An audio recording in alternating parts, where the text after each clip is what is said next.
Bwana Yesu Kristo asifiwe sana. Biblia inaeleza kwamba kuna furaha mbinguni kwa ajili ya mtu mmoja mwenye dhambi anayekubali kutubu dhambi zake na kumpokea Yesu kuwa Bwana Mwokozi wa maisha yake. Amen. Katika yote kupitia andiko hilo pamoja na tafsiri zingine, niseme mbinguni kuna furaha kwa ajili ya kazi ya mahala hapa. Mshangilie Bwana kwa makofi. Lakini pia katika eneo hili la Nsemula Migazini, ulimwengu wa roho, pia kuna furaha kubwa. Haleluya. Tulikuwa pale Katuma, tulikuwa tunapanda kanisa.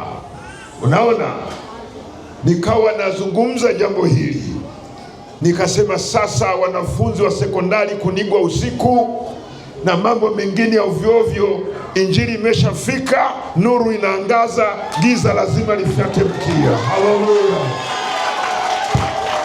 Amen. Lakini kama alivyoeleza kiongozi aliyesimama, tifaki imezingatiwa. Wote tuliopo hapa, Mungu awabariki. Lakini mara kadhaa nimenukuu neno la Mungu linaeleza 18:20 Mathayo kwamba wakusanyikapo 2 au 3 kwa jina langu, nami nipo katikati yao. Kwa hiyo kwa heshima na taadhima tutambue kuwepo kwa Mungu katikati yetu. Makofi na vigelegele kwa Bwana Yesu. Na namba 2 kama sio 3, niende kuzungumza jambo hili na kulifanya, na baada ya hapo tuingie kwenye neno la Mungu. Haleluya. Ndugu zangu, tupo hapa kwa mpango wa Mungu kabisa, na kazi hii na watumishi wa Mungu ambao ninakwenda kufanya maombi maalum kwa ajili yao. Nisome walau maandiko 2 matatu kuwakilisha mengine. Baada ya hapo nitaomba kwa ajili yao, na baada ya hapo nitaleta neno la Mungu. Jina la Bwana libarikiwe. Hebu nianze na Matendo ya Mitume, ile sura ya 1. Matendo ya Mitume sura ya 1, walau mstari mmoja kati ya mengi. Matendo ya Mitume sura yake ya 1 mstari ule wa 8. Lakini mtapokea nguvu akisha kuwajilia juu yenu Roho Mtakatifu, nanyi mtakuwa mashahidi wangu katika Yerusalemu na katika Uyahudi wote na Samaria na hata mwisho wa nchi. Haleluya. Hili neno mwisho wa nchi lina tafsiri mbalimbali. Mara nyingi ninapoombea watoto, kwa vyovyote vile, huwa ninamkumbusha Bwana Yesu kwamba Mathayo 19:3 inasema Yesu akawakumbatia watoto akawabariki, akasema wacheni watoto wadogo waje kwangu. Huwa ninalihuisha andiko hili, ninasema maneno haya katika roho kwamba kati ya wale watoto Yesu uliowakumbatia, uliowabariki, na hawa ulimwengu wa roho walikuwepo, leo uwabariki. Sema amen. Amen. Na kabisa inatokea nikiwa na maana hii, wewe ambaye ulishaanza kazi mahala fulani, na wewe ambaye leo hii tupo hapa kwa ajili ya kazi hii, lakini pia wewe ambaye utaanza kazi. Mtu mmoja alinishangaza, akasema miaka ile wito ulikuwa wa ajabu sana. Watu walikuwa wanapoitwa wanaondoka wanaenda, lakini sasa siku hizi kuanza kazi ni kugumu, watumishi ni wachache, vijana hawataki kufanya kazi. Usiwe na kauli za kukiri udhaifu. Yesu Kristo ni yule jana na leo na hata milele. ninachokiamini, kazi ya Mungu itasonga mbele, makanisa yatafunguliwa. Haleluya! Nikiwa na muktadha huu pamoja na mambo mengine, kwamba kile kijiji ulichofungua, lile eneo ulilofungua, lile eneo utakalofungua lipo kwenye hili eneo, kwamba mtakuwa, lakini mtapokea nguvu akisha kuajilia juu yenu Roho Mtakatifu, nanyi mtakuwa mashahidi wangu, katika Yerusalemu na katika Uyahudi wote na Samaria na hata Semulu wa Migazini. Na maandiko mengine, wewe uliyewahi kufungua huko, wewe ambaye utafungua, na mahali hapa Biblia inasema kama maandiko yangeandikwa yote, winchi za bandarini kule zisingetosha kunyenyua Biblia moja. Sio kama unanielewa? Ndio maana nimesema tuko hapa kwa ramani kabisa ya kimungu. Kwa hiyo hapa, ile mwisho wa nchi kabisa, Semulu wa Migazini, Bwana aliijua na anaijua. Sema amina. Twende sura ya 5 ili baadaye tuingie kwenye neno la Mungu, Injili. Hata kama ni ndani, tutahubiri staili ya nje, maana tuko nje na tulipanga kuwa nje kwa siku 3, kuwa mahali hapa au kuwa ndani. Nakwambia kuna kitakachopungua. Makofi na mgelegele kwa Bwana Yesu. Hii sura nzima ya 5 waweza kuisoma kwa wakati wako. Nikupe assignment au kazi ya nyumbani. Nisome 34 sura ya 5. Biblia inasema, lakini mtu mmoja Farisayo, jina lake Gamalieli, mwalimu wa Torati, mwenye kuheshimiwa na watu wote, akasimama katika baraza, akaamuru mitume wawekwe nje kitambo kidogo. Akawaambia, enyi waume wa Israeli, jihadharini jinsi mnavyowatenda watu hawa, kwa sababu kabla ya siku hizo aliondoka Theuda akijidai kwa yeye ni mtu mkuu. Watu wapata 400 wakashikamana naye aliuawa, na wote waliomsadiki wakatawanyika, wakawa si kitu. Baada ya mtu huyo aliondoka Yuda Mgalilaya, siku zile za kuandikwa orodha, akawavuta watu kadha wa kadha nyuma yake, naye pia akapotea, na wote waliomsadiki wakatawanyika. Naomba zingatia mstari unaofuatia hapo. Basi sasa nawaambia, jiepusheni na watu hawa, wacheni, kwa kuwa shauri hili au kazi hii ikiwa imetoka kwa binadamu itavunjwa, lakini ikiwa imetoka kwa Mungu hamwezi kuivunja, msije mkaonekana kuwa mnapingana na Mungu. Amen, amen. Matendo ya Mitume semoja nasema, Paulo wakati anaitwa Sauli akaenda Damaski kwenda kuharibu kazi ya Mungu. Kuna mambo ambayo Mungu ametupa mamlaka kufanya sisi. Akiona maji haya kina ni kirefu, anashuka mwenyewe mazima. Yaani aliona hapa sio habari ya Petro wala habari ya nani, mwenyewe Yesu akakutana na Sauli, akasema huwezi kupiga teke mchokoo. Injili mpaka leo inaendelea. Haleluya. Lakini 2 katika maandiko tuliyasoma, ndugu zangu, naomba tusonge mbele. Mara kadhaa nimeeleza, Mwanzo hadi Ufunuo, neno usiogope liko mara 365. Siku zote za mwaka Mungu anasema usiogope. Wewe unajua au hujui? Na leo ujue. Unaogopa nini? Kama kazi kuimaliza ingeshauriwa huko kabla yetu. Sasa kama wale walishindwa kuizima kazi ya Mungu, hata sasa itasonga mbele. Huwa nasikia kwa moja inaimba kwamba injili ni kijiti kisioteketea. Wako waliojaribu kuipinga injili walipita, lakini injili inasonga mbele. Makofi na vigelegele kwa Bwana Yesu. Kwa hiyo kazi hii naithibitisha ni ya Mungu, hakuna atakayeweza kuivunja. Lakini nitamkie jambo jingine. Wakati moja nimesafiri kutoka hapa nikafika Kigoma, nikapanda Mnanila pale Manyovu, nikavuka kwenda Mabanda Kigoma Burundi. Na mmoja wa wenyeji wangu akaniambia, haka kamto nakokaona wale mliofika Mnanila unapovuka kwenda Mabanda, kuna kijimto kidogo tu. Akasema ni mmoja wapo wa vyanzo vya mto Malagarasi.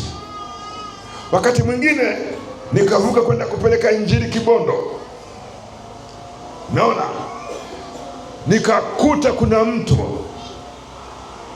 mmoja wapo, mwenyeji wake anambia huu mto ndio moja wapo wa vyanzo au mto Malagarasi. Kuna jambo nataka nikuwasilishie, naomba nifuatilie kwa makini. Asante kwa kunisikiliza. Sasa nikapita na treni, wakati wa barabara hapa hamna. Sasa sio kijito kile cha pale Mnanila kwenda Mabanda Burundi. Sasa sio kijimto cha kutoka Kasulu kwenda Kibondo. Sasa ni mto, kama sio jito. Makofi na vigelegele kwa Bwana.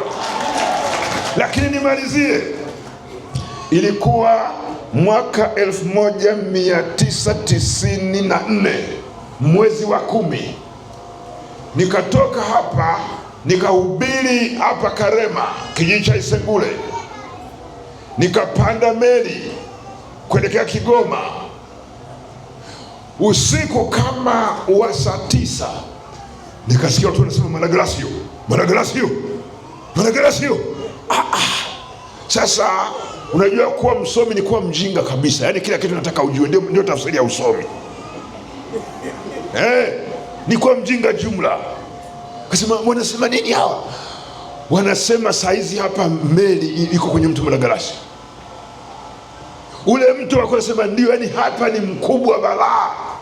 Na meli mnapoiona Kigoma kama pale inaacha uelekeo, inaenda namna hii taratibu mpaka inavuka Malagarasi, ndio inakuja kuingia Kigoma. Uongo kweli mliosafiri? Na inapotoka Kigoma vile vile haiwezi kukatiza hivi, inachukua mwelekeo. Huwa tunafundisha watu wa zimamoto kwa ajili ya uokozi wa majanga kwamba unapovuka mto usiukatishe namna hii, uenda nao namna hii ili iwe rahisi. Lakini nataka kuzungumza ni nini, ndugu zangu? Wakati mwingine, juzi tulisafiri kwenda Dar es Salaam na mchungaji, sasa ni Askofu Mera. Tukapanda basi moja hivi, tukanasema hawa jamaa waje waweke kikao Dodoma, tuje na magari yetu. Lakini nilikotokea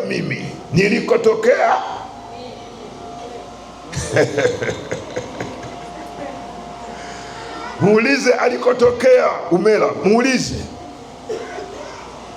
Yani hata mkuyu au mbuyu unaanzaga kama.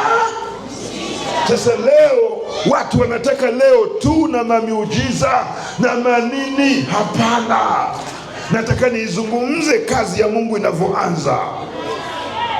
Inaanza kama kitu kidogo, lakini hatima yake, ndugu yangu, kazi huwezi ukaamini kwamba ndiyo ile, kwamba Isaya kwa mfano ndiye huyu ambaye alitembea kwa mguu.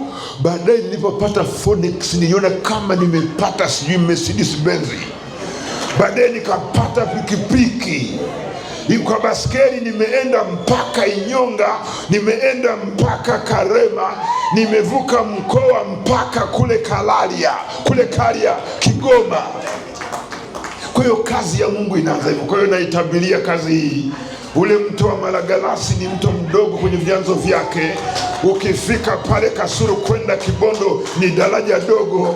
Ukija hapa unapotokea Uvinza kwenda Kigoma ni mto. Sasa hebu nenda maajabu ya Mungu kwamba mto unakatiza ziwa na unakwenda mpaka Kongo. Mshangilie Bwana kwa makofi. Amen. Naitamkia kazi hii na kazi ya Mungu duniani kote. Lakini mwisho nizungumze je watumishi wa Mungu sasa. Baada ya hapo niwaombee, alafu nikuletee Injili. Amen. Amen. Vijana wakanambia mvua imekatika, tutoke nje. Nikasema tutakata network, kuitafuta itakuwa shida. Ninaiona network ilishashika, hakuna la kuzuia Mungu asiokoe. Moja, mimi huwa na stajabu wainjilisti wenzangu, baadhi anaweza kafika mahali nasema, sasa mchungaji, mkutano gani umeandaa? Mcheni kwa ibishana, mimi nataka mikutano, maana unahubiri watu huoni. Nenda ulimwengu wa roho bwana. Kama tehama inasema dunia ni kijiji, Mungu je? Mimi ndugu zangu, hata kama niwe kijijini, hata kama kuna watu wawili watatu, natangaza mkutano, viongozi wa dini labda wanasema msiende, wale ni manabii wa uongo na nini. Mimi ulimwengu wa roho navuta kijiji kizima, ninakiona kiko hapa na napiga injili na kinaeleweka hata baada ya kuondoka kwangu. Sema amen. Kwa tutahubiri hapa ndani, lakini tutahubiri injili kwa dakika chache na kitaeleweka, na si kitaeleweka kiimani, ulimwengu wa roho kilishaeleweka. Sema amina. Mathayo sura ile ya 9 na sura ya 10, maandiko machache. Naye Yesu 9:35 hadi 10:1-2. Haya maandiko yanakuhusu wewe mtumishi uliyeko shambani mwa Mungu. Sasa usiogope. Haya maandiko yanakuhusu wewe utakayeenda kutumika. Na mimi nikwambie, kuna watu wanataka kwenda kutumika mpaka wapigwe kama Yona. Utaleta athari nyingi. Wewe Yona, Mungu amekuita mpaka unaenda kusababisha mitaji ya watu inakatika. Wengine labda walikuwa wamechukua kwa ile biashara, ilikuwa wamechukua kwenye mikoba, wamechukua mikopo, sasa walilipaje? Jamani, wewe mtaenda kutumika, muwe na amani. Nilimkubali profesa mmoja akasema, Mungu anapokuita haendi na kukuacha. Siku moja binti moja amekulia Dar es Salaam, akasomea ualimu. Aliposomea ualimu wakampeleka mkoa mmoja nisiutaji. Alipofika ofisi ya elimu mkoa, wakampeleka ofisi ya elimu wilaya. Ofisi ya wilaya wakampangia kituo. Naomba nisikilize, naomba utulivu. Unaona, wakampangia kituo. Afisa elimu wa wilaya akamkabidhi mmoja wa afisa pale ofisini kwake. Wakaingia kwenye gari, wakampeleka.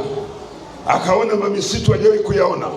Walipomtua akasema, hapa ndipo utakapo kunafundisha. Hapa alianza kulia. Akasema, habaki mtu hapa, narudi. Nisiongee mengi, nataka kuzungumza ni tofauti. Mungu hivi imeandikwa hivi, anaposema kazini, anaenda na wewe na anafanya kazi na wewe unaye. Sio kwamba anakupeleka kwenye kituo anafika na kuacha. Yeye hayuko hivyo. Ushangilie Bwana Mungu wa itifaki. Haleluya. Kwa hiyo naomba Mungu akikuita uwe mpole tu. Naomba kabisa, na hata kuacha. Alafu ngoja nikwambie kitu kingine hapa. Kuna mwingine anaangalia, anaona mtumishi mwingine wa Mungu namna alivyoanza kwa shida, anasema la, vya hivi sio vya kusubutu. Wewe utapishana ngani ya mshahara? Sio kila. Mimi kwa mtazamo wangu nilikuwa naongea tena na maaskofu wenzangu, nikasema tulipofikia, Mungu abariki makanisa yetu, ofisi za maaskofu na kuwa na fedha za kutosha. Kama kuna mtu anaitwa, ikitokea umeitwa ukaanza wewe kama wewe askofu ofisi yake haina uchumi, usilalamike, mbona fulani alisaidiwa. Kila mtu na namna yake. Bwana asifiwe. Mwingine anaweza akaanza leo ndani ya muda fulani maisha kaenda. Kumbe labda na wewe Mungu amekuitia hivyo. Naomba tuende tumtumie kwa furaha na hata kuacha. Maandiko kuhusu watumishi waliotangulia, tulio kwenye utumishi, na wale mtakaoenda kazini, na ninyi ambao leo ninakwenda kuwaombea sasa. Inasema nianze kusoma 9:35 Mathayo. Naye Yesu alikuwa akizunguka katika miji yote na vijiji, akifundisha katika masinagogi yao na kuhubiri habari njema ya ufalme na kuponya magonjwa yote na udhaifu wa kila namna. Hebu nisimame hapa. Wainjilisti, nendeni kwenye vijiji mkahubiri na mijini. Mnanisikia? Naona wengine wanauliza, unatuambia sisi na wewe? Na waona tu nikiwaangalia. Sasa kwa taarifa yako, nina mkutano Nyashishi Mwanza.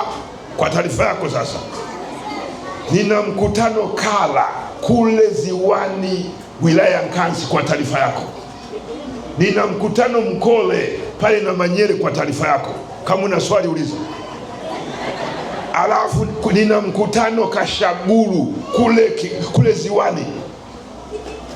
Unadhani tukiwa maaskofu watuhubiri? Hamna, wembe ni ule ule. Biblia inasema 6:13 Walawi, ule moto wake demo usifanye nini?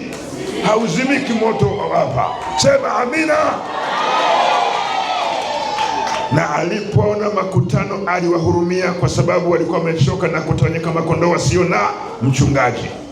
Ndipo alipoambia wanafunzi wake, mavuno ni mengi, lakini watendakazi ni wachache. Basi mwombeni Bwana mavuno apeleke watendakazi katika mavuno yake. 10:1-2.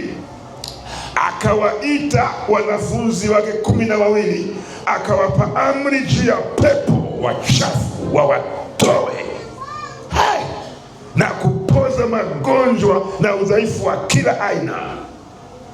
Na majina ya hao mitume yapo 12 hapa. Niseme neno hili ndugu zangu, someni Biblia. Biblia huwa nafundisha leo. Kisoma kitabu cha Mwanzo, Mungu anamwambia Ibrahim, usiogope, mimi ni thawabu yako na ngao yako kubwa. Sasa lile andiko sio la Ibrahimu leo, lile andiko ni langu, ni la kwako. Sema amina. Ile 119 Mungu anamwambia Yeremia, watapigana nawe lakini hawatakushinda, maana mimi nipo ili nikuokoe. Lile andiko sio la Yeremia, sasa ni andiko langu, ni andiko lako. Unaogopa nini? Tutoke huko tuje hapa. Kama Yesu aliwaita wanafunzi wake akawapa amri juu ya pepo wachafu wawatoe na kupoza magonjwa na udhaifu wa kila namna, sehemu ingine akasema, enendeni mkawaambie watu watubu, kwa kuwa ufalme wa mbinguni umekaribia. Lile andiko sio la wale mitume 12 tu. Lile andiko ni lako wewe uliye uko shambani tayari. Ni andiko lenu ninyi ambao tunaenda kuwawekea mikono. Ni andiko lenu ninyi ambao mtakwenda kumtumikia Mungu. Mshangilie Bwana kwa makofi na ngelele. Fahamu hivyo, kila andiko la Mungu ni la kwako. Kwa hiyo maandiko haya niseme ni kwa ajili yako wewe uliyeko shambani. Huwa nafurahi sana, malizieni niende kufanya waningie kwenye Injili. Luka yake 10 Luka 17 nasema, ndipo wale 70 walipoduka furaha wakisema, Bwana na pepo wanatutii kwa jina lako. Akawaambia, nilimwona shetani akianguka kutoka mbinguni kama umeme. Tazama, nimewapa amri ya ukanyaga nyoka na inge na nguvu zote za yule adui, wala hakuna kitu kitakachowadhuru. Lakini msifurahi kwa vile pepo wanawatii, bali furahini kwa sababu majina yenu yameandikwa mbinguni. Sema amen. Muda huu sasa niombe nirudi hapa nyuma kidogo, niombe kanga nguo yetu itandikwe hapa.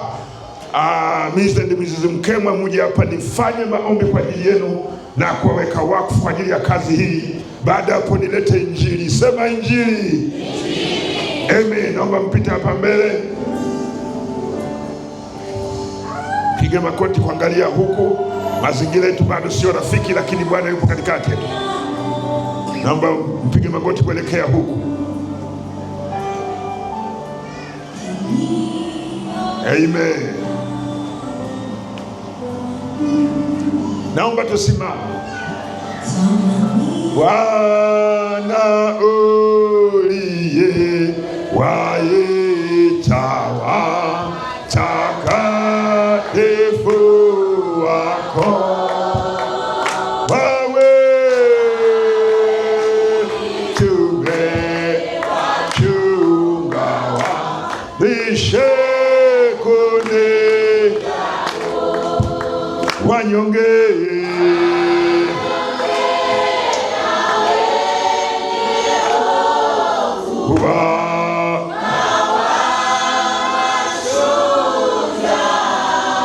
Hena wapole wakune wasiwe beti ya mwisho astahilie astahili hapa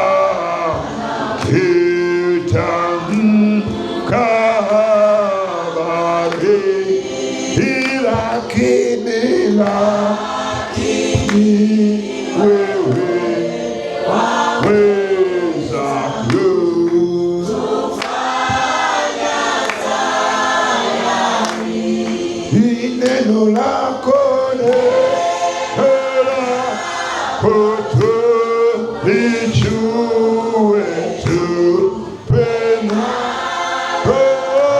wako hayatakuwa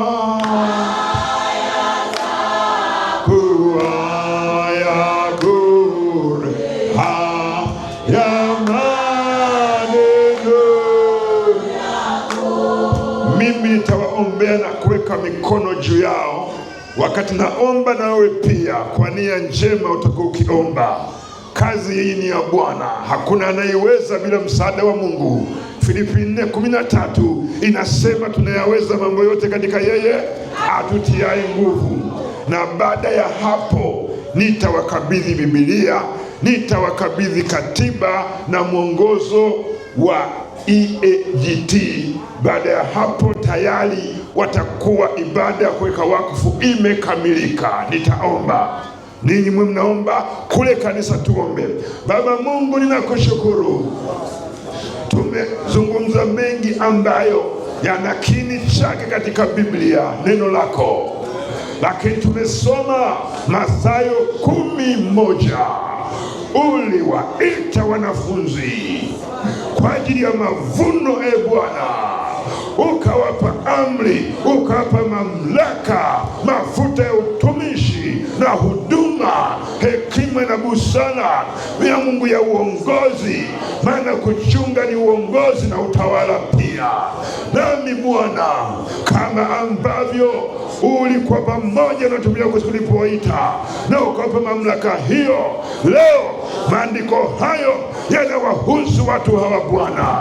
Ninapokwenda kuweka mikono yangu juu yao, Bwana, uwapake mafuta kwa ajili ya huduma hii ambayo ulijua kaweka misingi ya ulimwengu. Vipawa na huduma na karama za Roho Mtakatifu zikawe juu yao, wakawe lungu na silaha zako za vita. Umesema Bwana, wewe ni lungu langu na silaha zangu za vita. Ni kila liwalo naliachilia juu yao Bwana. Tumeomba machache, wewe utende mengi juu yao. Kwa jina la Yesu Kristo ninauliza neema na msaada wako Mungu.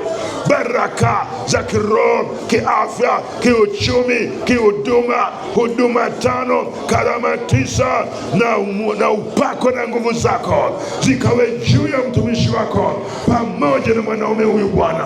Uwabariki, watetee, uwavushe milima na mabonde, walitimize kusudi la wewe kuwaita. Ni wewe unayesema ya kwamba unafanya kazi pamoja na wale uliowapenda. Ulipiga kelele kitabu cha Isaya, ni mtume nani naye ni nani atakayeenda? Isaya Bwana alisema ni kwamba nitume, na mpaka leo unapiga kelele umtume nani aende? Bwana watumishi wako wameitika, naomba uwe pamoja nao katika jina la Yesu Kristo, amen. Naomba msimame. Mungu awabariki, Mungu awabariki, amen. Wakati huu sasa, hatua inayofuata, kama kuna watu wanataka kutengeneza saizi au baadaye, kama ilivyo ada, tunaposimika watumishi wa Mungu, hili ni neno la Mungu, hili ni neno la amen. Ninawakabidhi neno la Mungu. Mshangilie Bwana kwa makofi. Naomba mpokee kwa pamoja, mpokee kwa pamoja. Mungu awabariki, Mungu awabariki, Mungu awabariki, amen. Namba 2, sema namba 2. Hii ni katiba yenye misingi isiyokinzana na neno la Mungu. Katiba ya kanisa la The Evangelical Assembly of God Tanzania. Huu ni mwongozo wa utendaji kazi, vitu hivi navyo na wakabidhi kwa mujibu wa taratibu za uwekaji wakfu wa watumishi, nao pia wapokee kwa pamoja. Mungu awabariki, amen. Na niombe wachungaji wengine, tuko wengi huku mlioko hapa, labda na mama chunga na viongozi wa idara, naomba msimame, geukieni huku sasa. Naomba mmoja weka kamata sasa, kamata mkono mmoja hivi, alafu wachungaji naomba mpite, mwape mikono kuwakaribisha Shabani mwa Mungu, ofisini mwa Mungu. Baada naomba mwanze, anza sasa, Sali pita, wape mkono watumishi wa Mungu, kuwakaribisha kwenye utumishi. Hakuna sababu ya kuhofu, kazi ni ya Mungu, amen. Hallelujah, hallelujah.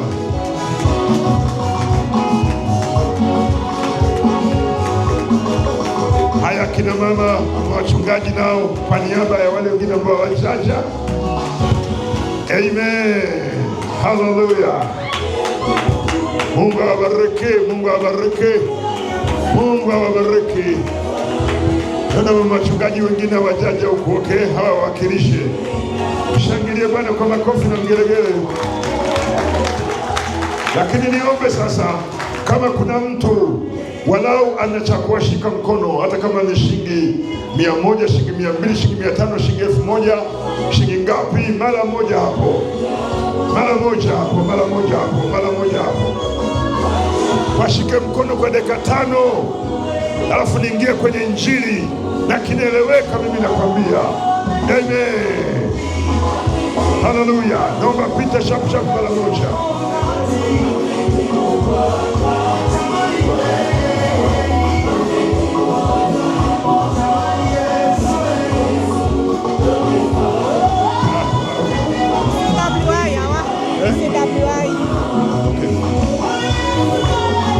Leta sadaka yako, hata kama ni 1000, leta. Umeshatawanye, leta hela hapa, leta hela hapa, kule, leta fedha hapa, tuanze kazi vizuri. Naomba kamateni ninyi wenyewe, kamata hapa, yes. Leta sadaka yako.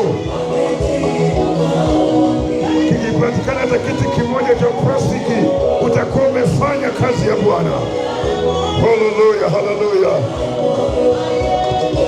Weka sadaka yako hapo, weka sadaka yako, alafu nenda kuletea Injili kwa dakika 30. Nitakuombea hata kama uko mgonjwa. Haleluya, haleluya, haleluya.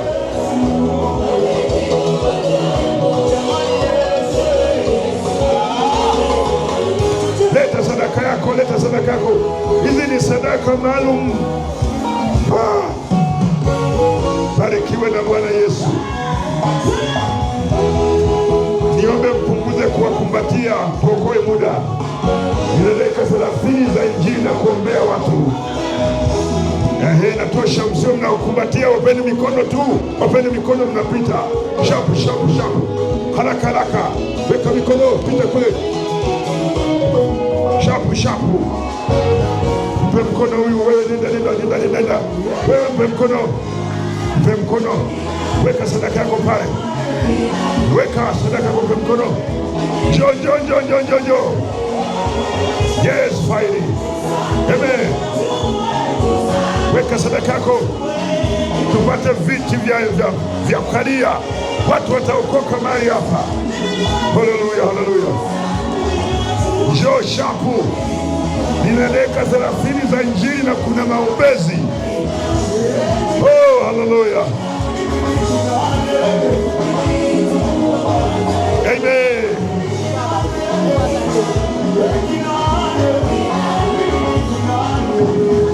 Shangilia Bwana kwa makofi na vigelegele.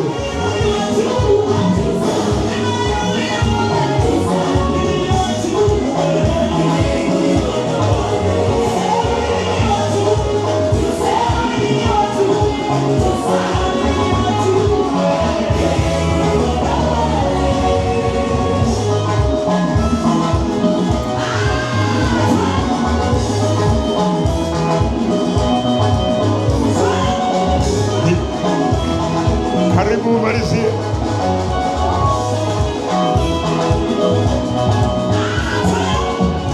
Shangilie Bwana kwa makofi na vigelegele. Ni matamanio yangu tuwe tunaanza makanisa kwa kishindo. Tusianze kinyonge kama zamani, wakati tunaanza akina mzee Mwanandenje na wengine washatangulia mbele za haki, walikuwa naanza kwa shida. Haleluya. Niende kuomba kwa ajili ya matoleo haya. Mwenyezi Mungu, sadaka hakuna uchache wala wingi, ila kwa uaminifu. Naomba Bwana, fedha hii walau inunue hata viti 2 vitatu. Ninajua na kwenda kuleta watu mala, na kila aliyenyosha mkono umbariki na kumtetea katika jina la Yesu Kristo. Sema amen. Naomba mwende mkae sasa. Naomba mwende mkae kwenye nafasi zenu. Alafu nimlete mchungaji Mbalazi, nimemwona hapa. Naomba umlete mchungaji mwenyeji kumkaribisha mhubiri. Cha ajabu, mhubiri mwenyewe ndio huyu anayeongea kwa habari yako. Mshangilie wewe kwa makofi na vigelegele. Amen. Mshangilie Bwana kwa makofi. Kwa vizuri naendana muda. Shangilia tena na tena.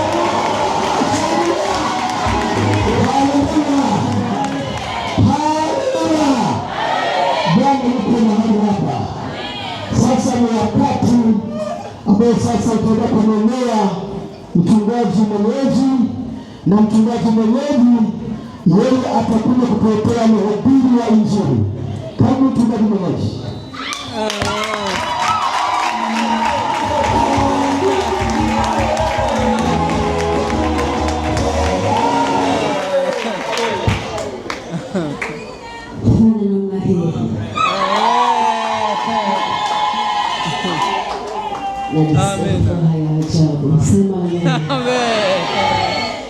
Kama umefungua moyo wangu hapa, uendelee na tukizungumza. Bwana Yesu asifiwe. Amen. Mungu awabariki wote ambao wamefika mahali hapa kwenye mkutano huu. Kwaya zote Mungu awabariki sana. Watumishi wa Bwana, Mungu awabariki. Amen. Karibuni sana. Mimi kwa jina ninaitwa mchungaji Zera Zofu, au kwa jina maarufu Mama Mkeni. Yesu ametuleta migazini, ambaye kusudi na amekwisha kutenda. Sema amen. Ninaamini hata kajengo hapa baba askofu ni kadogo. Yesu ana wengi. Yaani Mpanda imejaa watu. Kwa kama Mpanda imejaa watu, hata tutapanua katafika kule. Unaamini hilo? Lakini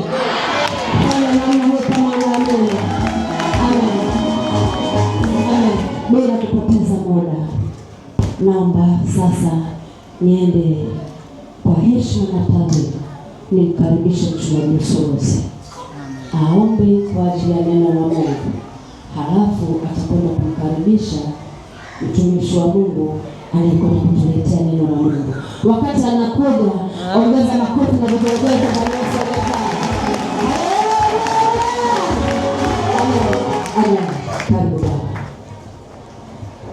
Baba yetu ni juu mbinguni, Mungu mkuu, Mungu mwenye nguvu, mtumishi wako anakwenda kusimama sasa kunena neno la uzima. Naomba umtumie kama chombo, na eneo haya na watu wa kutosha. Neno hili likawaguse, likawavute waje kutumikia wewe. Naomba nikimkabidhi mikononi mwako katika jina la Yesu Kristo Bwana wetu. Amen. Amen.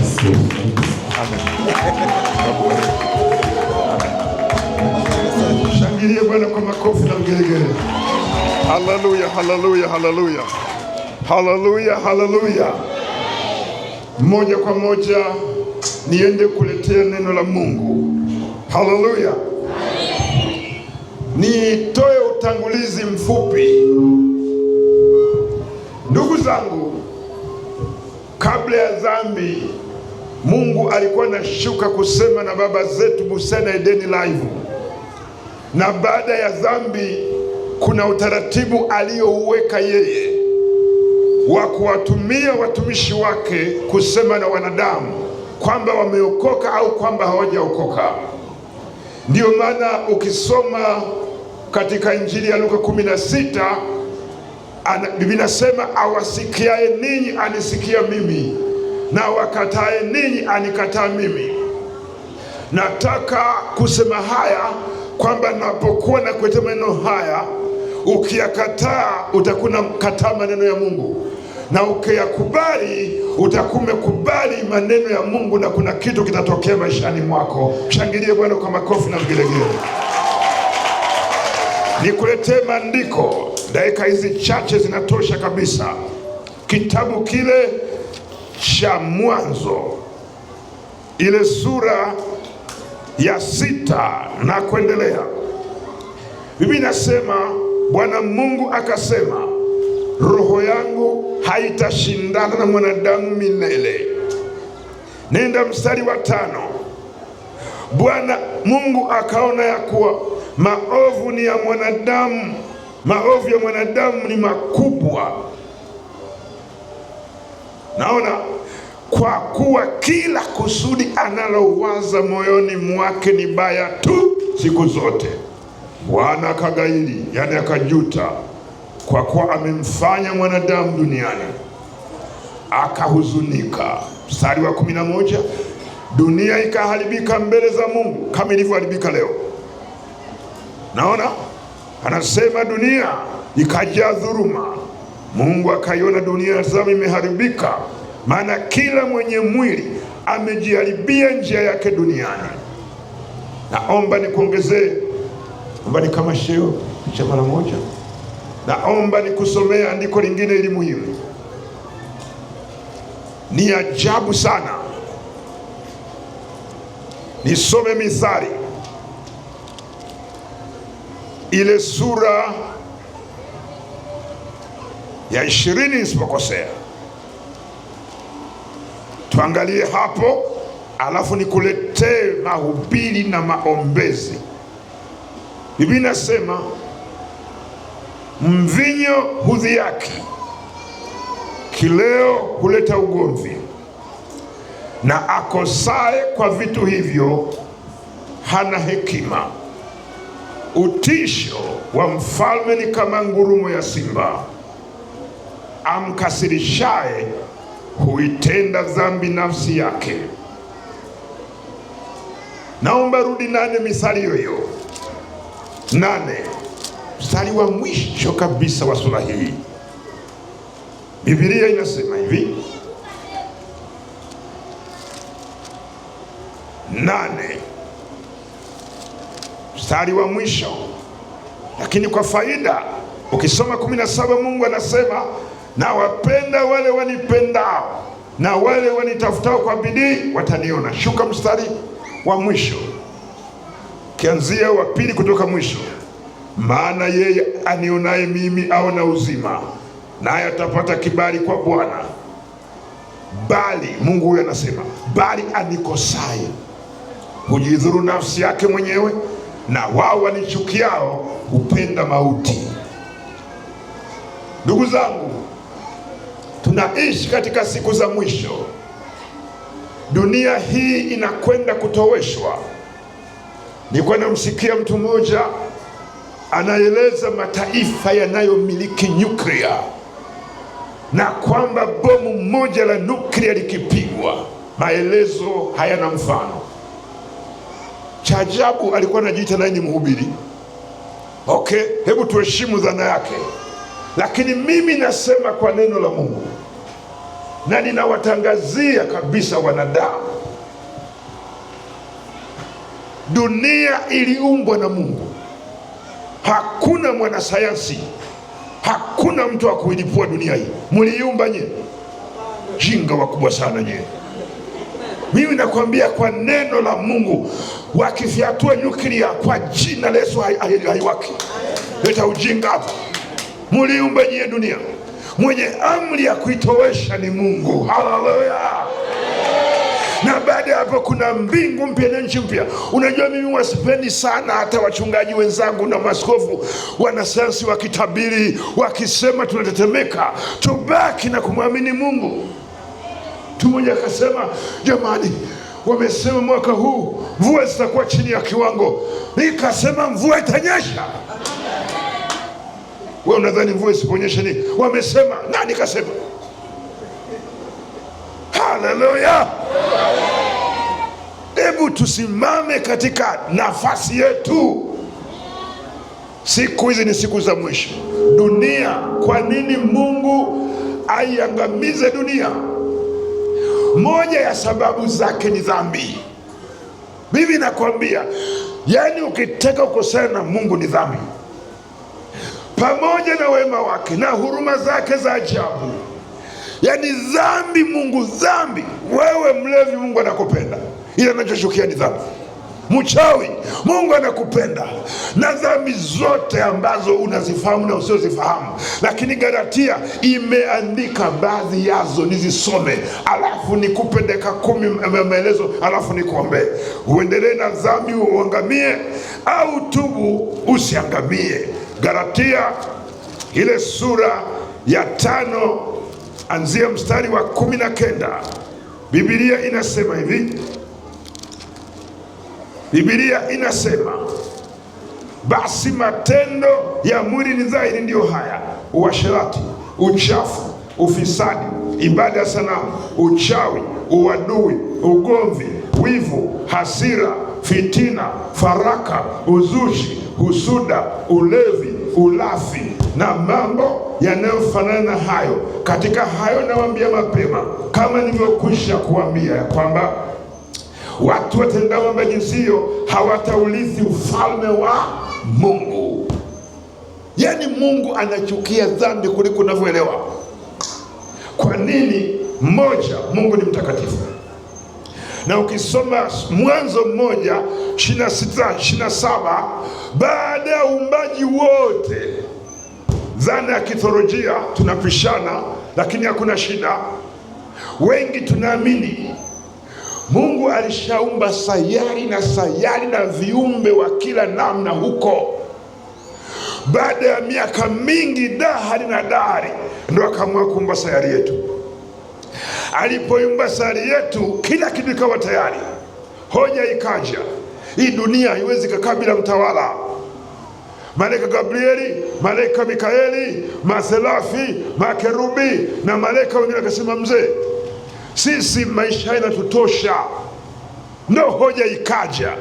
Ukisikia kwenye tunga sema sasa basi, maana kulikuwa kitu nyuma. Sema amina. Kama ni hivyo, tuumbe mtu kwa mfano wetu, waende wakatawale duniani, wakatawale na kutiisha. Sisi wanadamu ni watawala duniani. Sio unatishwa na shetani, unatishwa na vinyamkera na majini na bundi tu akilia hofu. Hapana, Ukimpokea Yesu unakuwa mbabe, unakuwa mtawala, unatiisha mamlaka. Halogwi mtu hapa. Sema amina. Haleluya. Sasa shetani, sina muda wa kueleza habari zake, akaasi, akachafua hali ya hewa kule mbinguni. Alitimliwa, fukuzwa kama mbwa aliyekomba mboga mgeni rasmi. Fukuza, tupwa shimoni. Shimoni kule akaiona dunia inayokaa shwari na salama. Akaja akamdanganya Adam na Hawa, wakamtenda Mungu dhambi. Ndio hapo mambo yalipoanza kuharibika. Nije nisome andiko nalo nilisoma. Mungu akahuzunika moyo. Mungu akahuzunika moyo. Mwanadamu niliyemuumba mtakatifu, leo mlevi, leo mtenda dhambi, hata kama na dini, sijui anaabudu, lakini shida ni dhambi. Watu wengine huwa tunadhani nikisha kuwa na dini, nikienda kutimiza taratibu za dini yangu, basi natosha. Hapana. Kama ni swala la kuamini, Yakobo inasema hata mashetani wanaamini na kutetemeka. Lazima ufanye la ziada. Mimi ninakwambia, kuwa na dini, kusali na kufanya yote, dhambi inachachua hayo yote. Mnisikie wanadamu, Biblia inasema chachu kidogo inatosha donge zima. Naomba ulijue hilo. Naomba ulifahamu. Moyo wa Mungu unahuzunika, moyo wa Mungu unasikitika, kama alivyoona watu wa kizazi cha Nuhu wanapofanya dhambi, moyo wake unasikitika. Naomba nikujulisha mpendwa wangu, Bwana ametutuma tujue, unapolewa Mungu anasikitika, unapozini Mungu anasikitika, unapoenda kwa waganga wa kienyeji unasikitika. Hata akiona dukani kwako unatumia nguvu za giza, akiona ofisini kwako unatumia nguvu za giza, akiona nyumbani kwako umeweka mazindiko, unadhani Mungu hawezi kukulinda? Na huwa ninawaambia siku zote, huwezi kuwa salama. Naomba mrekebishe mitambo yenu tafadhali. Unaona, huwezi kuwa salama kwa kujikinga na nguvu za giza. Huwezi. Huwa nasema kiboko cha shetani, kiboko cha wachawi, kiboko cha majini, vinyamukela ni kuokoka. Huwa nasema na nasema, huwezi ukaziba tundu la panya kwa muhogo. Unakume mlaisishia panya shughuli. Kiboko cha panya ni jiwe. Yesu ni jiwe kula pembeni. Haleluya, haleluya. Yani hapo ndio breki. Kwa nini usimpokee Yesu leo? Acha habari za kuwa na dini tu. Majuzi nilikuwa naongea na mtu mmoja, nikasema mimi nimeokoka mwaka 1980. Kipindi kile mazingira ya kuokoka kweli, Mungu anisamehe, yalikuwa natia kichefuchefu, yalikuwa naleta kinyaa. Mifumo ilikuwa haisomeki, mifumo ilikuwa haisomeki kabisa. Lakini sisi tuliokoka tulikuwa tunabudia mashuleni bwana. Nakwambia, juzi nilikuwa Dodoma, askofu mkuu, yeye sio dini, anajenga kanisa la bilioni 3, ghorofa 3 juu. Fanya mchezo wewe. Haleluya. Zamani zile mchungaji akiwa na baskeli mkweje, tunamwona mwenzetu kaulamba. Leo watu tunaendesha Prado. Afisa wa hali ya juu alikuwa labda mwalimu wa shule ya msingi. Leo kuna watu na PhD. Leo kuna watu wameokoka. Alafu uone kichefuchefu kuokoka, kuna lako jambo. Yani mazingira ya kuokoka sasa yanalipa mpaka chenchi na baki. Ukikataa kuokoka, heri mimba iliyoharibika isiyoliona jua. Narudia, usimkasirishe Mungu. Unapofanya dhambi, Mungu anasikitika na juta. Kuna andiko moja la Samueli, Baada hapo niende kuombea. Andiko la Samueli nasemaje hapa? Samueli ya kwanza 15 mstari wa 10. Ndipo neno la Bwana likamjia Samueli kusema, najuta kwa sababu nimemtawaza Sauli awe mfalme, maana amerudi nyuma asinifuate wala hakufanya niliyomwamuru. Samueli akasikitika, akamlilia Bwana usiku kucha. Nenda Nyakati ya kwanza 10 mstari wa 13. Basi Sauli alikufa kwa sababu ya kosa lake alilomkosa Bwana, na kwa sababu ya neno la Bwana asilolishika, na tena kwa kutaka shauri kwa mwenye pepo wa utambuzi, aulize kwake asiulize kwa Bwana. Kwa hiyo akamuua, na ufalme akamgeuzia Daudi mwana wa Yese. Sikia haya, natoa rai, usimkasirishe Mungu. Mungu asijute kwa nini nimemuumba Perpetua, kwa nini nimemuumba Yasini, kwa nini nimemuumba huyu mtu, kwa matendo anayofanya. Asijute, ni hatari. Ndiyo maana tumesoma Mithali 22. Hasira ya mfalme ni kama ngurumo ya simba, amkasirishaye huitenda dhambi nafsi yake. Mungu mzee, cheza na babu yako na binamu yako na mjomba wako na je, sio Mungu.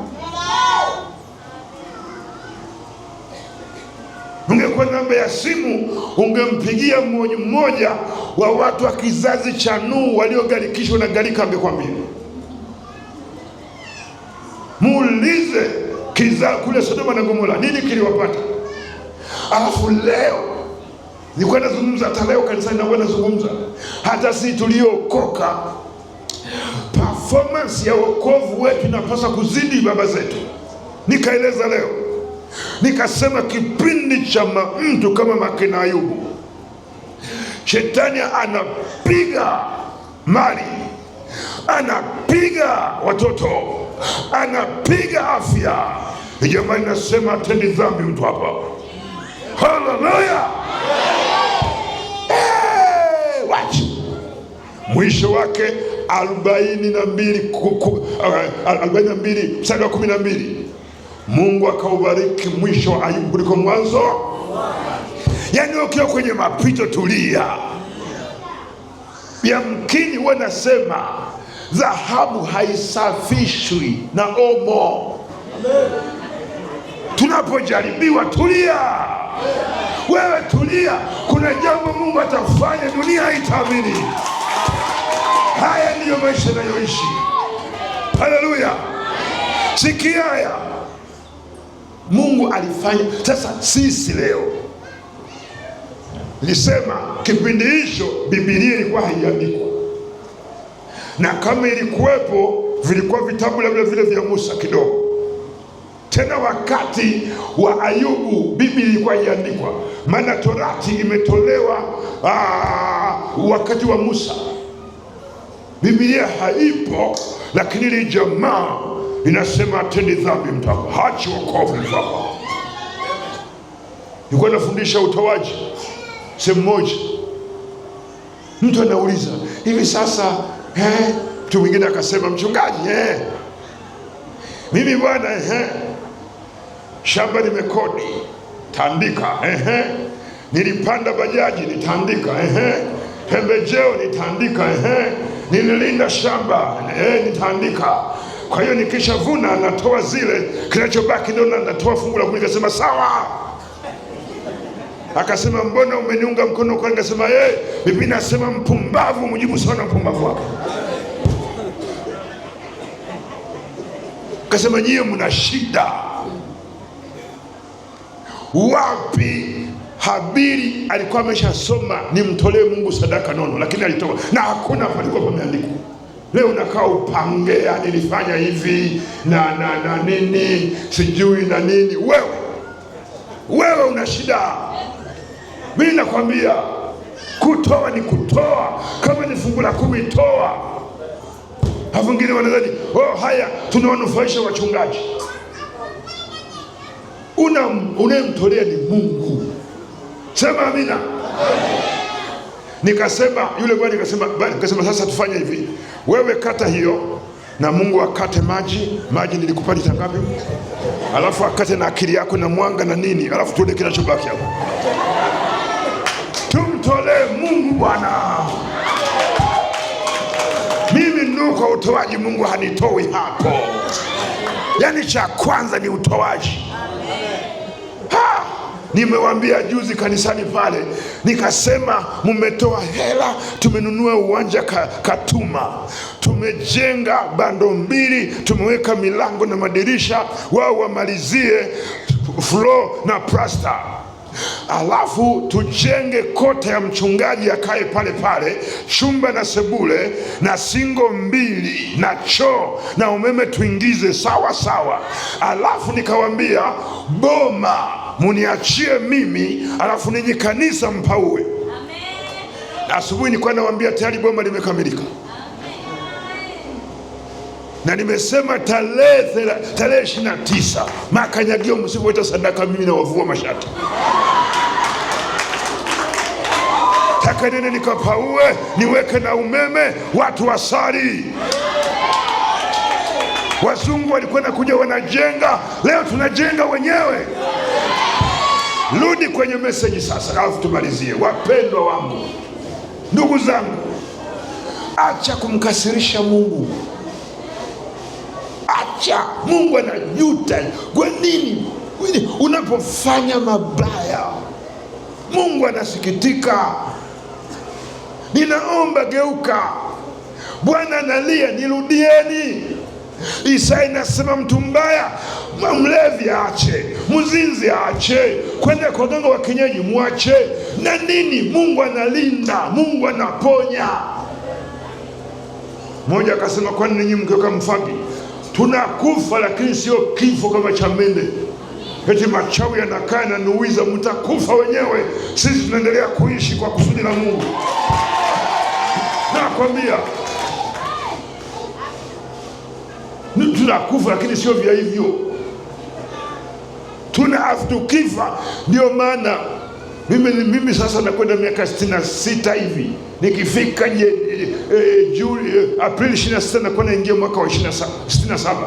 Nimeona mengi.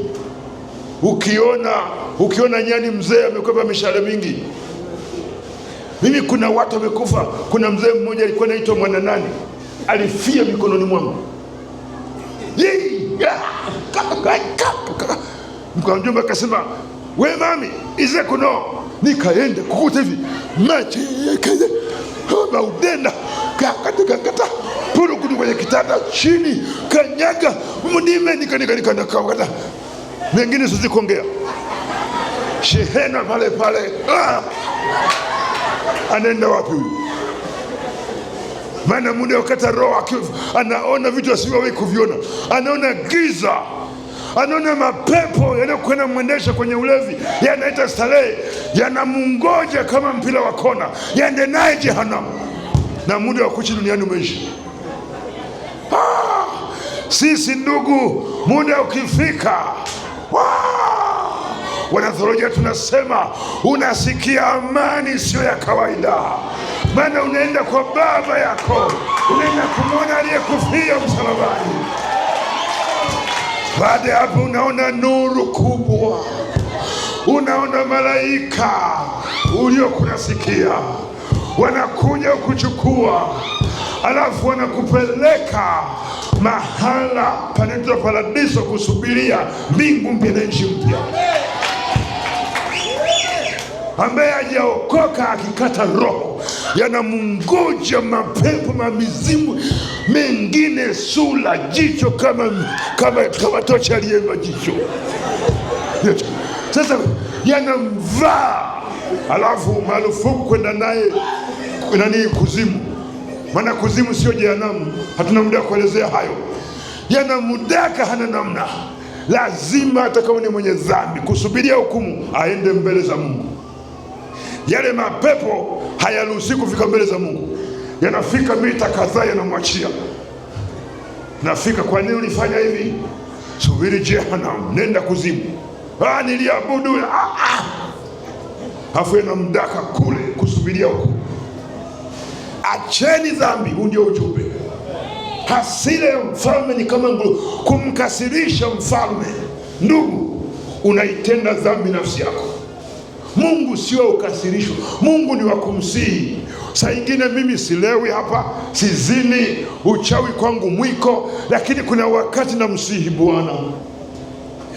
Tunaishi duniani, macho yana pazia. Nilikuwa nafundisha siku moja utakaso, nikasema usije ukamsikia mume wako anasema, ananong'ona, anasema, Mungu, ninaomba unitakase, nisamehe Baba, nilikopita mambo ni mengi. Anasema Baba fulani utaniambia. Utaniambia vizuri. Mungu ni mtakatifu. Pamoja hatulewi, pamoja hazini mtu hapa, pamoja halogwi wala nini, bado Mungu ni wa kumsihi, ni wa kumsihi na kuomba utakaso. Tunaona mengi, kwa nini usiombe utakaso?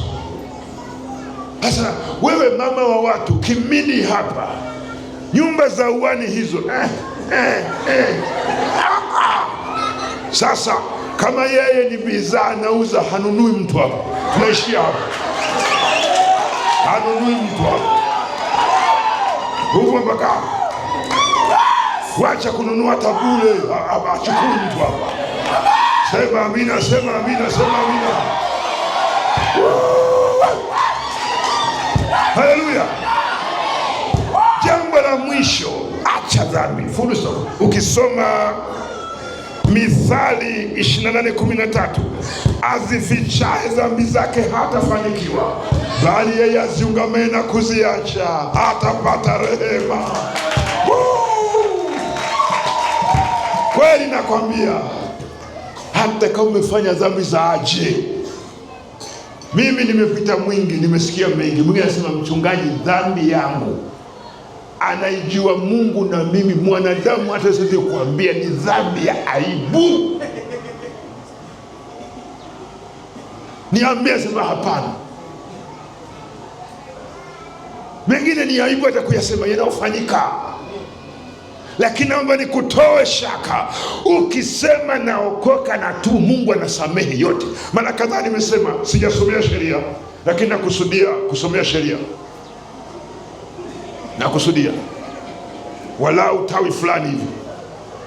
Wanasema mahakamani, labda ukifika ulifanya ukasema ndio, umewalaishia kutandika miaka. Ndio maana watu wanakuwa waongo. Nasema ilikuwa saa ngapi? Naomba mashahidi. Naomba nieleze Mungu alivyo wa huruma. Yeye ukisema maana kutubu ni kukoma, kusema sintarudia tena. Kwetu ule tunasema na vipela, yani si nimekoma, sintalewa tena, sintazini tena, sintafanya. Mungu anasamehe, yani ni kama hujawahi kufanya dhambi. Sasa unachogopea kutubu nini? Nikuulize, unachogopea kutubu nini? Yule mzee ana shida, ila ukijidai hamnazo, ukidai na dhambi, subiri. Lakini namalizia Isaya 1:18. Kuna dhambi zinafanyika duniani. Majuzi tulizika pale Magamba, kuna dada wa mchungaji akafariki, nadhani baadhi mlikuwepo. Alikuwa ameolewa na mtu wa dini fulani. Tukafanikiwa kupambana tumzike sisi na tukashinda. Na ninaomba wachungaji, ibada mazishi usiizarau. Sitaki kuzungumza sana, kuna mambo yanafanyika ya ajabu pale. Sisi ni namba zingine, sisi japo wanatuona wanyonge ulimwengu wa roho. Wacha nieleze, kuna mambo ya ajabu yanafanyika duniani. Tuliposhinda tukazika, wakao wanaongea ambao hawajaoka, nasema wamewakomesha.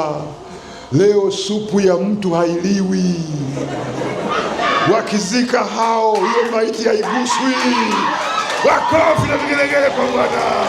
Yesu, Yesu, Yesu, Yesu, Yesu, Yesu, Yesu, Yesu, Yesu. Ajabu. Na wao nyoka kinasema wamewakomesha.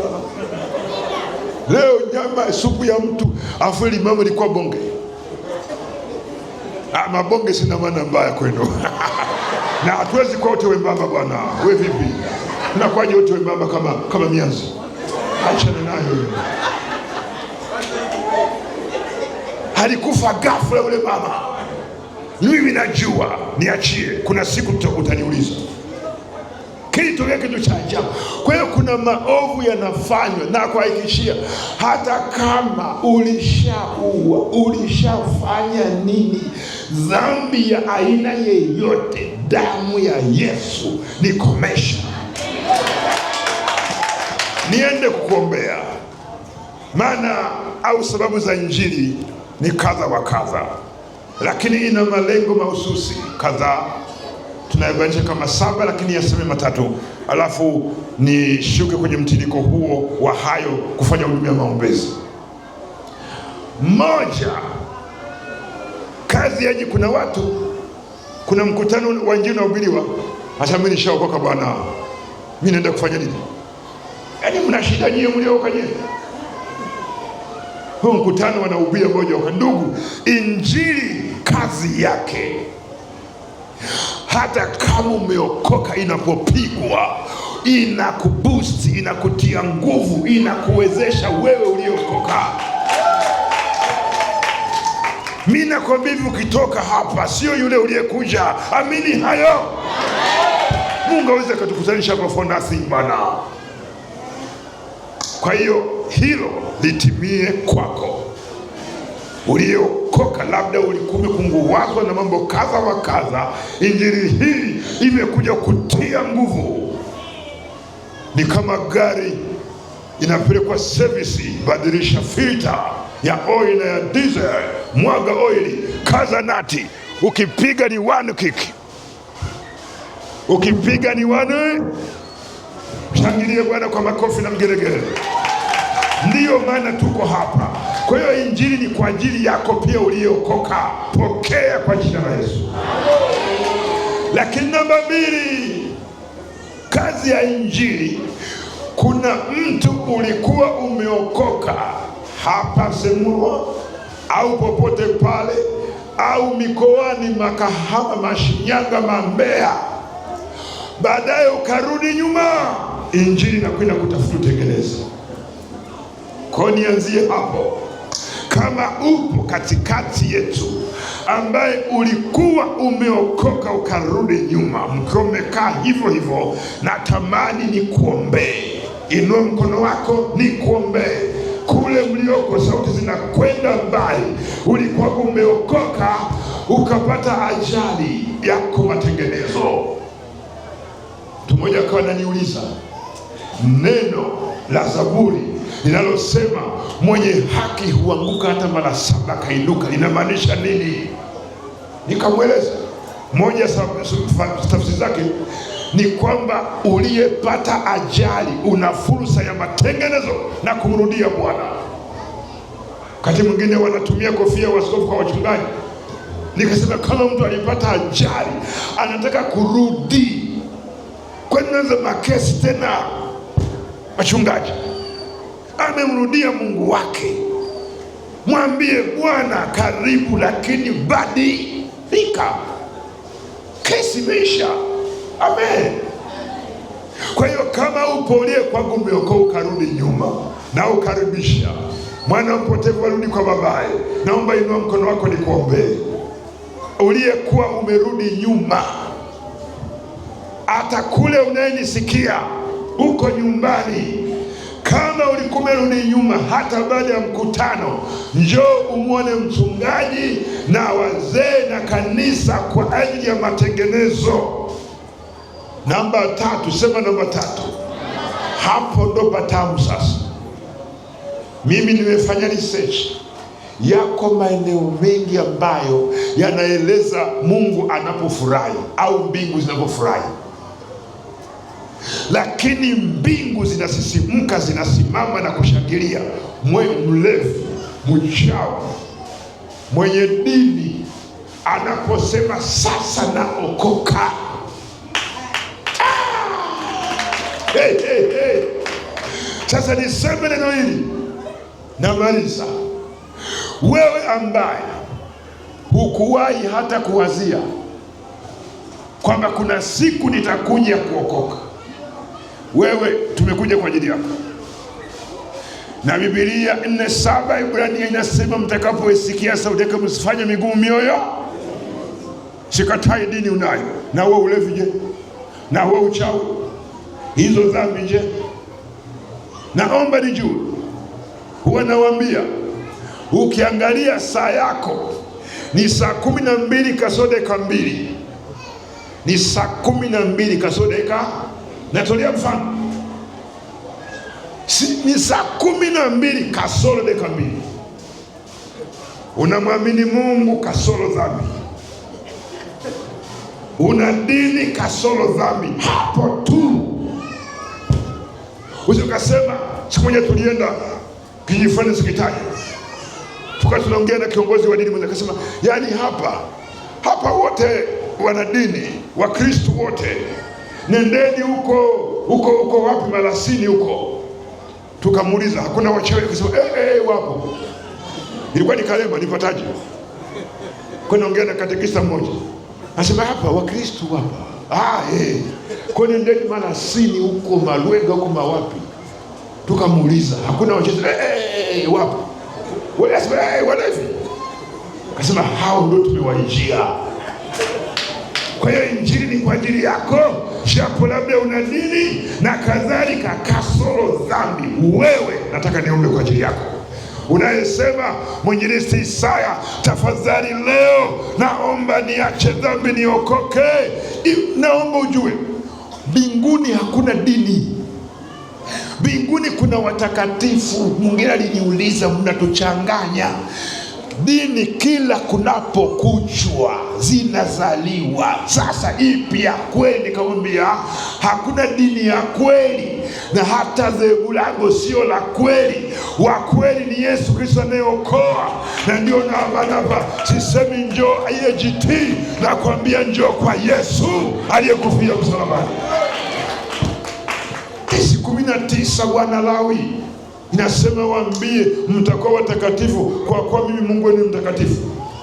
Sasa nikuombee wewe unayesema mwinjilisti, leo nakubali kuokoka. Ulikuwa hujaokoka, hujawahi kuwazia. Sisi wenyewe hapa hatukuwahi kuwaza, lakini tuliposikia tulikubali. Sikio la kufa lisikii dawa. Wewe sio sikio la kufa, na kutamkia wokovu. Kwa hiyo namalizia na kwenda kuombea wagonjwa. Wewe uliye ambaye ulikuwahi kuokoka, naomba inua mkono wako nikuombee. Naomba nikuombee hata kule wa mama. Vijana mnakuja na kijana mwenzenu mwingine, kama uko kule njoo. Mwingine njoo nikuombee. Njoo nikuombee. Mungu akubariki. Naomba mwingine njoo. Naomba mwingine njoo. Biblia inasema wakati uliokubalika ni sasa. Saa ya wokovu ni sasa. Nikwambie habari za shetani. Shetani alishafutiwa kuokoka. Na kama shetani, wanatheolojia tunasema, angepewa nafasi ya kutubu shetani, angegalagala, angelia. Yaani kabla mhubiri hajamaliza angesema naokoka, niko hapa. Lakini lishakula kwake, asubiri hukumu ya Mungu. Lakini sisi wanadamu, tunayo fursa ya kutubu. Mwingine unataka kuokoka, njoo kule mama, njoo nikuombee. Alafu hakuna hela jamani, ni bure. Hata maombezi sisi, hakuna cha chumvi wala cha maji wala cha sabuni. Yesu hahitaji visaidizi, anajitegemea, anaponya, anaokoa yeye, na hatuhitaji mia mbovu yako. Biblia inasema ponyeni wagonjwa, mmepata bure, toweni bure. Ukiona mtumishi wa Mungu anasema leta shilingi kadhaa nikuuzie hiki, huyo ni mfanyabiashara, tena tapeli. Afadhali ya mfanyabiashara. Naomba nikuombe mwingine. Upo mama, vijana, mabinti, saa ya wokovu ni sasa. Ukikumbuka mtu anasema ninge, aishachelewa. Wenzio tulishajikokea. Usijukasema mliyajua mkutuambia tunanawa damu yako. Hata serikali inasogeza huduma karibu na wananchi. Ndio maana hata mchungaji wetu, kiongozi wetu wa CPST wilaya amesema angetamani nyumba 5 kila mtaka, makanisa ya wokovu, makanisa ya wokovu, makanisa ya wokovu, ili kuwe na soko huria. Anayetaka kwenda kuabudu sijui, mimi nilishangaa juzi, naomba mnisamee, mmenisamee. Mtu anakaa kule shule ya msingi Mpandagelos kule Pasifiki, sawa, sio siri, anaabudu kambi ya Waebrania. Fanya mchezo wewe. Anaacha kwa kituli, anaacha kwangu, anaacha kwa kaboneka, anaacha wapi? Huyo ni utashi wake, sawa. Anayesema hapa ni karibu ni yeye. Sasa akasema makanisa yalikuwa mbali. Tutapanda makanisa, tutapanda makanisa, wakuokoka okoke, asioka asije akasema sikusikia. Niende kuomba kwa ajili ya shujaa huyu. Baba Mungu mbinguni, kwa ajili ya mmoja anayekubali wokovu, na sio siri, mbingu zinashangilia, japo giza kuzimu na vinalia, washindwe kwa jina la Yesu. Tumishi wako maombi haya mahususi yalete wokovu uliokamilika ndani yake, uponyaji, maisha mapya, na kila jema itoke katika mikono yako, katika jina la Yesu Kristo, amen. Naomba inua mkono wako kulia juu, mkono wa kushoto kwenye kifua chako. Naomba rudia maneno haya kwa dhati na kwa moyoni ndani. Kuna jambo linatokea. Sema Mungu Baba.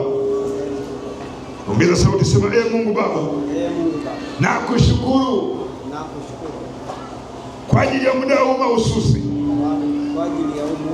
Ningekufa au parapanda ingelia kabla ya muda huu, ningeangamia. Naomba unisamehe Yesu Kristo. Neno lako Timotheo, sema Timotheo ya kwanza 15 inasema ni jambo la kuaminika, tena la stahili kukubalika kabisa, ya kwamba Kristo Yesu ulikuja ulimwenguni ili waokoe wenye dhambi. Jioni ya leo niokoe Yesu, nisamehe dhambi zote na matokeo ya dhambi, kwamba ni magonjwa au hali wa yoyote, roho yangu, nafsi yangu, mwili wangu na maisha yangu, nisamehe, niokoe, nafungua moyo wangu na kukaribisha Mwokozi. Ingia ndani yangu, fanyika Bwana na Mwokozi wa maisha yangu. Kuanzia leo uwe mchungaji wangu, futa jina langu kwenye kitabu cha hukumu, uliandike kwenye kitabu cha uzima. Nimesikia, nimeamini, na ninakiri sasa, kuanzia sasa na milele yote, wewe Yesu ni Bwana na Mwokozi wa maisha yangu. Nipe kutunza wokovu niliopokea leo. Maisha yangu yote nisirudi nyuma, hadi nifike katika uzima milele. Mwenyezi Mungu nisaidie. Amen. Hebu naomba tumwombee mtumishi wa Mungu. Wewe umesema tu hivyo, hakuna shida. Kuna wakati tapiga sakafu, watu watakuwa na nini, hata mikutano yenye sometimes si lazima watu wapige magoti. Amen. Naomba weka mikono yako hivi, inamisha kichwa chako namna hii, tuombe. Baba Mungu, toka mikono ya Yesu yako. Baba, tunakushukuru kwa ajili ya jioni ya leo. Ile limbuko aombe ya kuokoa duniani kote, Afrika, Tanzania, Katavi, Mpanda. Uponyaji wako ushuke, mtumishi wako na mkabidhi mikononi mwako, umtetee, umpiganie, umshike mkono, akawe kielelezo na jambo na chombo cha kuweka wengi kwako. Uponyaji na kila liwalo avikabidhi mikononi mwako katika jina la Yesu Kristo. Na uweza ushindi, neema na baraka zako kumbuka na wewe mzima. Amen. Shangilie Bwana kwa makofi na ndugu. Mungu akubariki. Naomba wanatebe mwenaye hapo, niende kumaliza sasa. Kama uko mgonjwa, injili inalenga uponyaji pia. Una msiba wote, niende kuombea, itakuwa itifaki imezingatiwa. Baada ya hapo kazi itaendelea. Kama upo mgonjwa, ni kuombee. Ambaye kabisa unataka kuokoka au umeokoka lakini kuna shida ya kiafya, niende kukuombea katika jina la Yesu Kristo. Niende kuomba. Mwenyezi Mungu, nachukua nafasi hii kushukuru. Umesema tunapohubiri lazima habari ya kuombea wagonjwa wenye shida na mahitaji mbalimbali ihusike.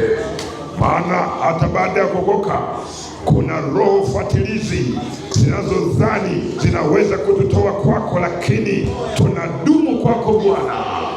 Nami naomba mkono wako mguse kila mmoja tunaenda kumwombea sasa, umponye, umtetee, umpiganie katika jina la Yesu Kristo. Inua mikono yako miwili juu, uliyepita mbele. Rudia maneno haya, sema: Mungu Baba, wewe ni Mungu wangu.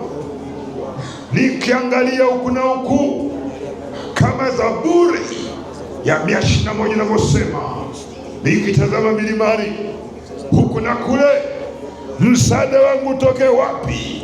Hakuna ila kwako Mungu. Sema ila kwako Mungu. Angalia mapito nao yapitia, niponye, nitetee, nipiganie. Wanafunzi walikuwa wanasafiri baharini, dhoruba ilipoinuka walikuita, ukaikemea dhoruba, kukawa shwari kuu. Na mimi angalia dhoruba hizi, ninakuita Yesu, zikemee kuwe shwari kuu. Petro alipoanza kuzama, alikuita, ukamwokoa. Angalia mawimbi haya yanataka kunizamisha, niokoe Bwana, nitetee. Yesu Kristo uyeye yule jana na leo na hata milele. Ulioyatenda ukingali ukiyatenda, nitendee leo. Mikono hii ni ishara ya kusalenda, sina msaada mwingine. Namba 2, mikono hii naomba, na wewe ulisema aombaye atapewa. Mikono hii kwa imani nimepokea. Isaya, sema Isaya 53:5 inasema, adhabu na amani yangu ilikuwa juu yako Yesu Kristo, kupitia kuteswa, kusulubiwa, kufa, kufufuka na kupaa mbinguni kwa ushindi na ujio wa Roho Mtakatifu. Mimi nimepona. Sema mimi nimepona, mimi ni mzima, nimepokea haja za moyo wangu. Amen. Shusha mikono yako miwili, weka kwenye kifua chako, anza ukiri ushindi. Wainjilisti na wachungaji tuweke mikono juu yao kwa jina la Yesu Kristo. Na bomoa na safisha, na haribu, na angamiza kila pando asolipanda Bwana katika maisha ya watu hawa, biashara zao, wenye ndoa zao, wenye afya na kila kiwacho. Na tamka uzima, na tamka uponyaji, na tamka muujiza, na tamka mkono wako Bwana kumgusa mmoja mmoja kwa jina la Yesu Kristo, kwa jina la Yesu Kristo, kwa jina la Yesu Kristo, kwa jina la Yesu Kristo, kwa jina la Yesu Kristo, kwa nguvu za Roho Mtakatifu na moto, kwa nguvu za Roho Mtakatifu na moto, kwa nguvu za Roho Mtakatifu na moto, kwa nguvu za Roho Mtakatifu na moto, kwa nguvu za Roho Mtakatifu na moto, kwa nguvu za Roho Mtakatifu na pepo yote, nguvu za uchawi, kazi za shetani, kila pando asolipanda Baba mbinguni, ninang'oa na bomoa na haribu na teketeza na fungulia msaada wako Mungu juu ya watoto wako hawa kuanzia leo.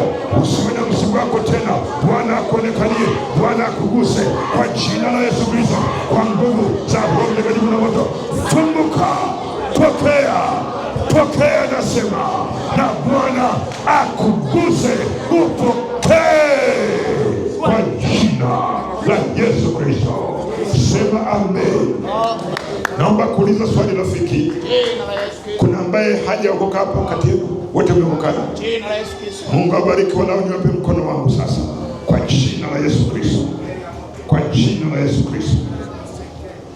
Kwa jina la Yesu Kristo. Kwa jina la Yesu Kristo. Kwa jina la Yesu Kristo. Kwa jina, tumshangilie Bwana kwa makofi na vigelegele. Nimalizie, si wa baba zoezi lenu umeshafanya? Ndio, si mnataka kumfanya nini mama mchungaji? Umeshafanya tayari? Asante. Mungu awabariki. Shangilie Bwana kwa makofi na vigelegele. Ni heshima kumkaribisha mchungaji mwenyeji kwa ajili ya itifaki zinazoendelea. Makofi na vigelegele kwa Bwana Yesu.